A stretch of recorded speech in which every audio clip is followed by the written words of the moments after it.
আম্রপালি আম ভারতীয় আমের একটি জাত। 1971 সালে এই হাইব্রিড জাতটি উদ্ভাবন করা হয়।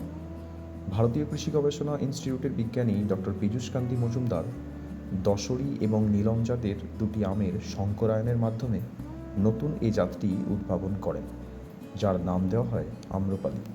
তারপর থেকে এই আমটি সারা ভারতের খামার এবং বাগানগুলিতে রোপণ করা হয়েছে। পশ্চিমবঙ্গের নদিয়া জেলার চাকদহে আম্রপালি আম প্রথম রোপণ করা হয়। ভারতীয় আমের এই জাতটি বাংলাদেশে আসে 1984 সালে। কৃষি সম্প্রসারণ অধিদপ্তরের মহাপরিচালক কৃষিবিদ এনামুল হক এবং চুয়াডাঙ্গার আজাদ হাইব্রিড নার্সারির কর্ণধার আবুল কালাম আজাদের যৌথ উদ্যোগে বাংলাদেশে এই জাতটি আমদানি করা হয়। আম্রপালি আম প্রতি বছর ফলে এর মিষ্টতার পরিমাণ ল্যাংড়া ও হিমসাগরের চেয়ে বেশি। আমের ভিতরের শাঁস কমলা ও লাল রঙের, তবে এই গাছের জীবনকাল সংক্ষিপ্ত। চলুন বন্ধুরা, আজকের মতো এইটুকু।